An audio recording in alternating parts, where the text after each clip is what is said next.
السلام عليكم متابعين الكرام، اهلا وسهلا بيكم. معاكم سمر. النهارده عنوان الفيديو بتاعنا هقول لكم ليه الشهور الهجريه اتسمت بالاسماء دي. ربنا سبحانه وتعالى ذكر تقسيم الشهور الهجريه في القرآن الكريم وقال لنا انهم 12 شهر، من بينهم 4 شهور حرم. وعلى فكره للي ما يعرفش، الاشهر الحرم هي اللي ربنا سبحانه وتعالى حرم فيها القتال على المسلمين، وكان كل شهر ليه سبب في تسميته عند العرب، على حسب بقى الوقت اللي هو جه فيه او على حسب العرب كانوا بيعملوا ايه ساعتها في التوقيت ده.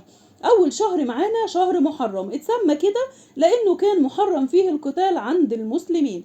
تاني شهر معانا شهر صفر، اتسمى كده لان الديار كانت بتفضى من اهلها، لانهم كانوا بيخرجوا للقتال، لانهم كانوا ممتنعين عن القتال في شهر محرم لانه من الاشهر الحرم زي ما قلت لكم.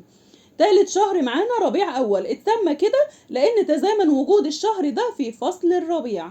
بعد كده بيجي شهر ربيع تاني، هنلاقي على طول إن هو جه بعد ربيع أول وكان لسه برضه فصل الربيع موجود، فعشان كده اتسمى بالاسم ده. بعد كده بيجي شهر جماد الأول، علشان المية كانت بتتجمد جدا في التوقيت ده من شدة البرودة، فتسمى بالاسم ده. بيجي وراه على طول شهر جماد تاني، برضه هنلاقي ان هو جه بعد شهر جماد الأول وكان لسه فصل الشتاء موجود، وبرضه المية لسه بتتجمد من شدة البرودة في فصل الشتاء.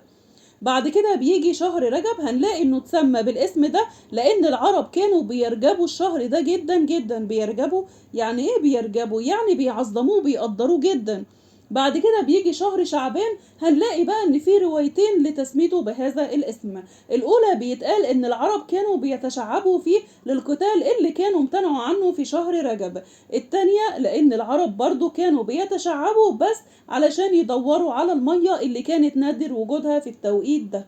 بعد كده بيجي شهر رمضان. كلنا طبعا عارفين ان ربنا سبحانه وتعالى ذكر شهر رمضان في القرآن الكريم في سورة البقرة، لكن المؤرخين بيقولوا ممكن يكون شهر رمضان في سببين لتسميته بهذا الاسم. الأولى إن اسم رمضان جاي من الرمضاء، يعني الحر الشديد جدا، وده لأن وجوده أثناء التسمية بتاعته كان الجو حر جدا في شبه الجزيرة العربية.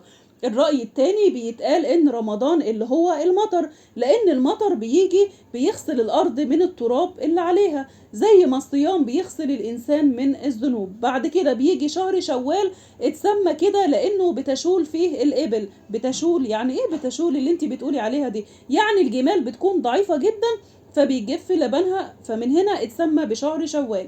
بيجي بعد كده شهر ذو القعدة، اتسمى بالاسم ده لأن العرب بيقعدوا فيه في بيوتهم، مش بيخرجوا للقتال، لأنه من الأشهر الحرم اللي ربنا سبحانه وتعالى حرم القتال فيها على المسلمين. بعد كده بيجي شهر ذو الحجة، اتسمى كده طبعا كلنا عارفين لأن فيه موسم الحج. وبكده أكون كلمتكم وقلت لكم سبب تسمية ال 12 شهر من الشهور الهجرية. بتمنى تكونوا استفدتوا معايا من الفيديو بتاعنا النهاردة، وما تنسوش بقى اللايك والشير عشان الفيديو ينتشر والكل يستفيد.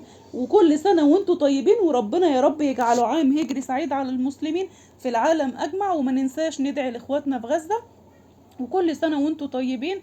وبتمنى الفيديو يعجبكم، واستنوني ان شاء الله في فيديوهات جاية كتيرة. كنت معاكم سمر عبد الحميد من قناة حكايات وحكم وامثال مع ام تسنيم. مع السلامة.